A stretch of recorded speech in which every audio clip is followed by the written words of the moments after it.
Hey everyone, welcome back to the Daily English Listening Podcast. I'm Michelle. And I'm Chris. Michelle, I have to tell you something before we even start today. Uh-oh, that sounds serious. You sound very awake for someone who's about to tell me something dramatic. I almost didn't show up this morning. Not sick, not busy, I just decided to quit. Quit what exactly? Everything. My whole morning, one thing at a time. Okay, now I need the full story because today's episode is actually about exactly that, not giving up on yourself. Perfect timing then. Let me walk you through my very dramatic Tuesday morning. Okay, go ahead. I'm ready. So, my alarm went off at 6:15 and I just looked at the ceiling and said out loud, "Nope, not today." You quit the day at 6:15. I quit the day. Then I got up anyway, obviously, and went to find my keys. Couldn't find them anywhere. And? I quit my keys. I said, fine, I'll just live without keys forever. You quit your own keys. 2 minutes later, I found them under a pillow and I unquit them immediately. So you quit quitting your keys. Exactly. Then the shower ran cold for 10 seconds and I quit the shower too. You're really having a morning. And then my toast burned, so obviously I quit breakfast entirely. You quit breakfast. For about 90 seconds. Then I made a new piece of toast and unquit breakfast immediately. You do some version of this every single morning, don't you? Every single morning. But on my way here, I realized something. I don't actually quit anything. I just talk like I want to quit at the first tiny problem. And I think a lot of us do exactly that. We say we quit, but we still get up, we still show up, we still keep going. Which is exactly why today's episode is a little different. It's your morning motivation. This is something soft you can listen to before your day really starts, when your body is awake but your motivation is still asleep somewhere. Maybe you're brushing your teeth right now, or on a bus, or still under the blanket with your eyes half closed. If that's you, hi, we're glad you're here. And maybe you're already a little tired. Tired of work, tired of problems, tired of feeling behind. If you still pressed play today, that already says something good about you. We're not here to shout, do more, work harder at you today. We just want to walk next to you for a bit and talk about not giving up on yourself, one small step at a time. This is a B1 to B2 level episode, so if that's you, it's a perfect fit. And if you're still building up to B1, stay with us anyway. Listen once, then listen again. You'll catch more the second time. Your job today is simple. Relax, listen, and let the words move through you. You don't need to understand every single one. And if this already feels like your kind of podcast, this is a good moment to subscribe to the Daily English Listening Podcast so you don't miss what's coming next. A like on this video helps a lot too. It really does help more learners find us. Later in the episode, we'll also take a slow walk through some powerful words from today's topic in our word tour, so you can actually start using them, not just hear them. But for now, let's just get into the story. And if a word or idea doesn't fully land the first time, don't stress about it. We're not in a rush today. Exactly. This isn't a race. It's more like a slow walk. So, Chris, when you hear the word success, what's the first picture in your mind?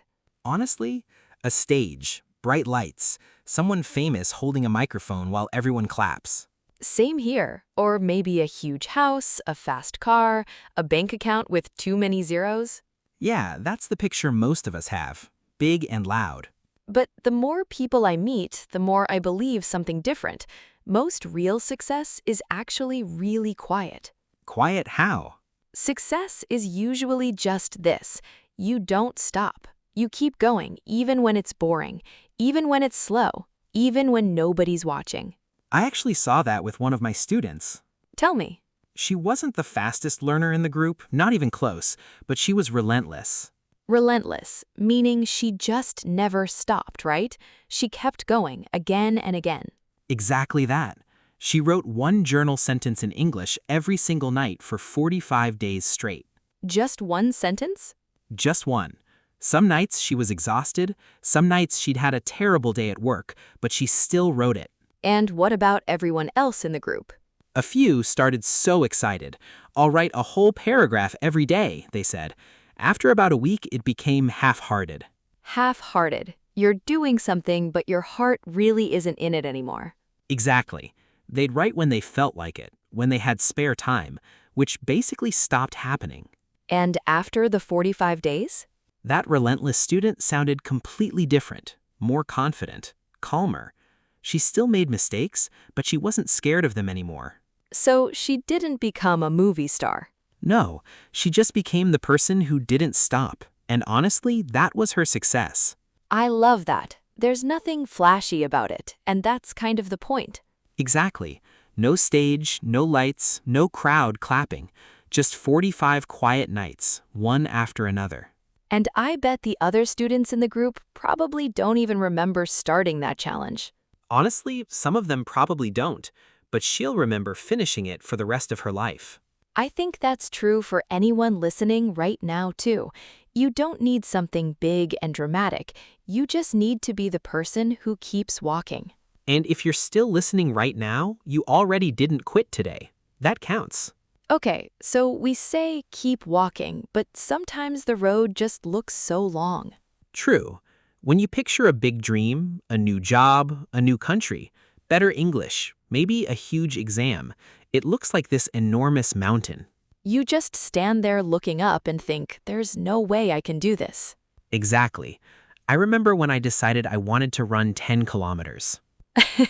And? For some people, that's nothing. For me, at the time, it felt like 1,000 kilometers.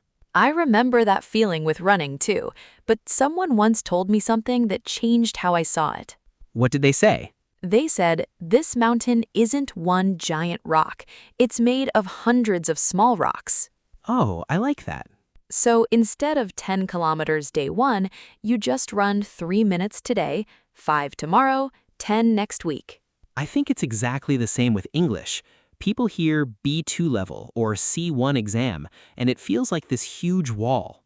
But that wall isn't really one thing either. It's built from small things. One new word, one short conversation, one episode like this one. My student's mountain was speaking without fear, but every single sentence he wrote was just one small rock. And she decided something important about those rocks. Her nightly sentence was non-negotiable. Non-negotiable, meaning you don't discuss it, you don't talk yourself out of it, you just do it. Like brushing your teeth. You don't wake up and think, should I brush my teeth today? Let's negotiate this. No, you just do it. No meeting required. So maybe someone listening right now can choose one non-negotiable step, just one. For me, it's 1 page of English reading every day. Non-negotiable. Or maybe it's 2 sentences in a journal before bed, in English. The specific step almost doesn't matter as much as the non-negotiable part. True. A small non-negotiable habit beats a big half-hearted plan every single time. The mountain is still big, but it's made of these small, non-negotiable steps. And you don't have to climb the whole thing today, just today's step. Honestly, that's the part people forget. They look at the whole mountain and give up before they even take the first small rock. Which is a shame, because the first rock is usually the easiest one of all. Actually, here's something we'd love for you to try. Think of one small promise you keep making to yourself and not keeping. Just one. Write it in the comments below. Not the promise itself, but why you think you keep breaking it. We genuinely read every comment, and sometimes just writing it down is the first real step. Okay, so we've talked about steps, but there's another big piece here, our attitude. Oh, the fun part. Sometimes life genuinely isn't fair. A boss is unfair, a teacher doesn't help, family says, "Why are you wasting time on English?" And sometimes real bad things happen. You lose a job, you get sick, someone hurts you. That pain is real. Right, in those moments, it's easy to think, everything is against me, poor me. But when we think only like that, we end up on the fence. On the fence, meaning you're not really choosing anything, you're stuck in the middle. We're not fully a victim, but we're not fully the captain of our life either. We just complain, scroll, and hope something changes. And there's one real question underneath all of it. Do I say, I can't because of them, or do I say, okay, this is hard, what can I actually do now? And sometimes, if we're honest, we also self-sabotage. Self-sabotage. That's when you hurt your own progress on purpose, sort of, without admitting it. Like saying, I really want to speak better English, and then watching 3 hours of videos every night and never practicing. Or saying, I'll start Monday every single week, and Monday never actually comes. I did that with exercise for almost a year. I built this beautiful spreadsheet, colors, boxes, schedules, and never did a single workout. So you had a relentless spreadsheet and a very half-hearted body. Painfully accurate.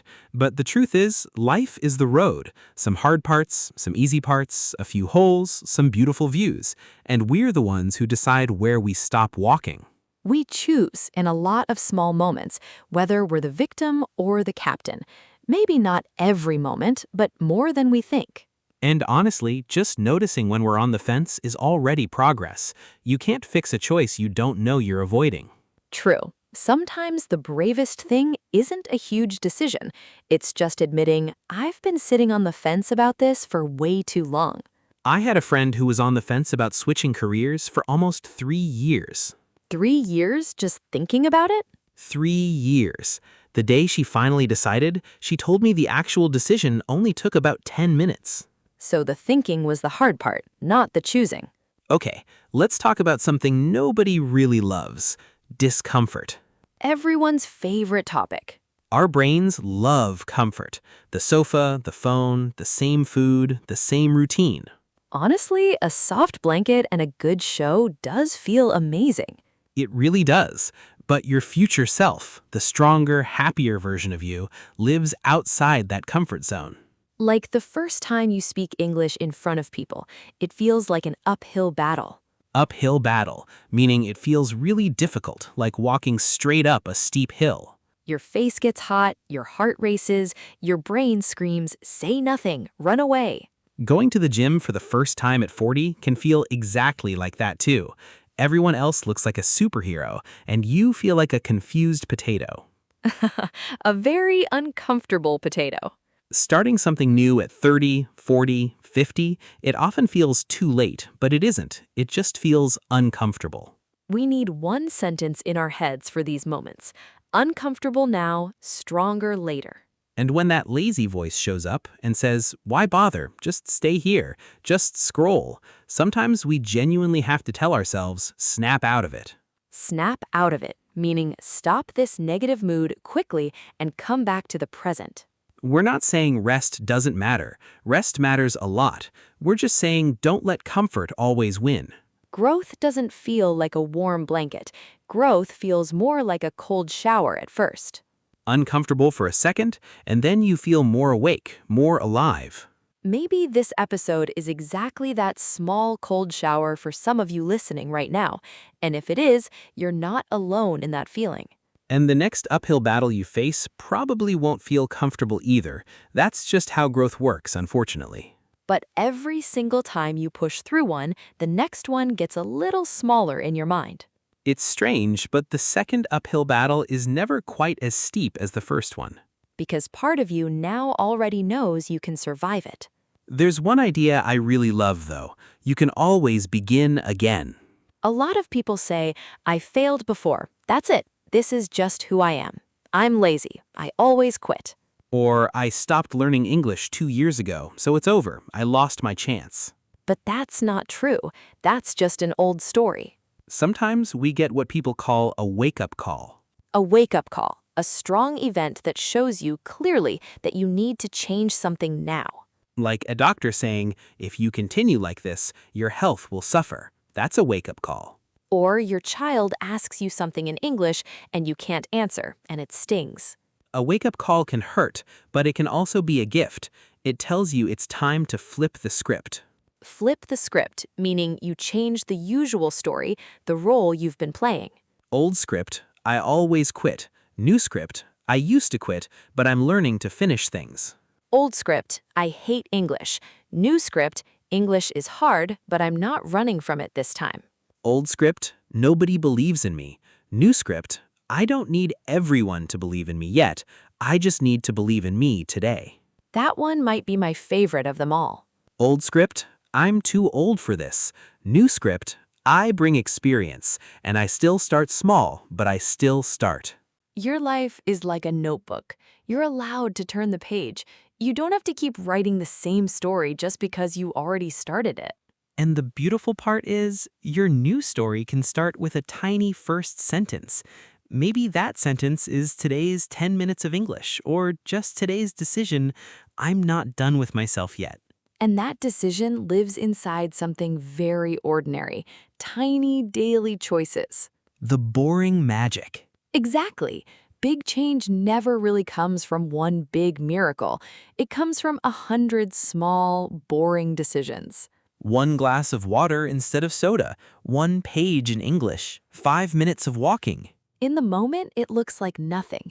Your brain says, why bother? It's so small. But after 100 days, it's not small anymore. It's huge. The problem is, a lot of us fall into a rut. Fall into a rut, meaning you get stuck in the same unhelpful, boring routine. Wake up, work, come home, phone, sleep, repeat. And we keep thinking, one day I'll change, but one day never actually comes. So here's a small, real mission for you today. Nothing huge. Record a 20-second voice note in English about your day. Just 20 seconds. Or if you really don't like hearing your own voice, write 3 sentences about how you feel right now. Just 3. Keep it private, send it to a friend, post it somewhere. It doesn't matter. Just do it.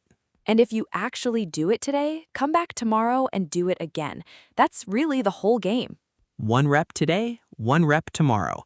Nobody becomes relentless overnight. They just stack enough non-negotiable days in a row. And if your brain says it's too small, remember, mountains are built from tiny rocks. There's one more part of this we haven't mentioned yet. Silence. Our minds are so noisy today. Notifications, messages, videos, constant news. Our brains never really get quiet time. But when you walk with no phone or just sit in silence for 10 minutes, something interesting happens. Your real voice comes back. Not your feed's voice, not your boss's voice, not even your parents' voice, your own. And that quiet voice sometimes asks hard questions. Things like, if I keep living like this for 5 more years, will I actually be happy? Or, why did I stop doing the things that made me feel alive? That voice isn't always comfortable. Sometimes it makes you a little sad, but it's honest. And an honest voice is still your friend. It's not trying to attack you, it's trying to guide you. So maybe after this episode, take a short walk without your phone, or just sit by a window for 10 minutes and let your thoughts come. Don't push them away, just listen. And then maybe make one small decision. I will keep walking. I won't stop here. Slow is okay. Tired is okay. Confused is okay. The only thing that really ends your story is stopping. You don't fail because you're slow. You only fail if you stop walking completely. And that quiet voice we talked about earlier, it usually already knows the next small step. It's just waiting for you to actually listen. Which, honestly, might be the real reason we're so afraid of silence in the first place. Because deep down, we already suspect what it's going to tell us. All right, time for our word tour, our slow walk through today's most useful words. You can repeat after us if you'd like. Let's go. First word, relentless. Say it with me, relentless. Once more, relentless. And one last time, relentless. When someone is relentless, they don't stop. They keep going again and again, even when it's hard. For example, she was relentless with her English practice every single morning. Or, the rain was relentless. It didn't stop all night. And being relentless doesn't mean being perfect. It just means you keep showing up. Next one, half-hearted. Try it out loud. Half-hearted. Again, half-hearted. Last one for this one, half-hearted. If you do something half-hearted, you don't put your full energy into it. Your body's there, but your heart isn't. For example, he made a half-hearted plan to study and never really followed it. Or, I gave a half-hearted good morning because I was so tired, and half-hearted effort usually gives you half-hearted results. Here's the next word, non-negotiable. Repeat it after me, non-negotiable. One more round, non-negotiable. And to finish it off, non-negotiable. If something is non-negotiable, it means you won't change it. It's simply a rule for yourself. For example, sleeping at least 7 hours is non-negotiable for me. Or, her Sunday family lunch is non-negotiable. She never misses it. And a non-negotiable habit doesn't need motivation. It just needs to happen. Moving on to our next phrase, on the fence. Say it with me, on the fence. Once more, on the fence. And last time now, on the fence. When you're on the fence, it means you're unsure. You haven't said yes or no yet. You're stuck in the middle. For example, I'm on the fence about changing jobs. I honestly don't know yet. Or, he was on the fence about moving to another country. And being on the fence for too long can quietly become its own decision. Next phrase, push through. Give it a try, push through. One more time, push through. And the final repeat, push through. To push through means you keep going even when something is difficult and part of you wants to stop. For example, I was exhausted, but I pushed through and finished the report. Or, she pushed through her fear and gave the presentation anyway. And pushing through doesn't mean the fear disappears. It just means you move through it. Last word of the day, show up. Repeat after me, show up. Once more, show up. And a final time, show up. To show up means you arrive, you're present. You actually do the thing you said you would do. For example, you showed up today and pressed play on this episode. That's already a win. Or, he shows up for his friends whenever they need him. And showing up isn't only physical. Sometimes it means bringing your full attention too. And today, you showed up for your English again. Even if you're sitting there in your pajamas, half awake, you still pressed play. That means you didn't give up on yourself today. You could have scrolled, but you're here with us. That says something about you. Remember, you don't have to be perfect. You just have to keep walking. Even the smallest steps count. So whatever your version of today's small rock is, go do it. We'll be right here tomorrow. And if today's episode felt a little hard to listen to because it hit close to home, that's actually a good sign. It usually means you're already halfway to changing something. And if today's episode felt useful, we actually have another one you'll love, all about believing in yourself. Keep walking. That's really the whole secret. This is Michelle. And this is Chris. Take care of your English. And take care of your heart. Bye, everyone. Bye.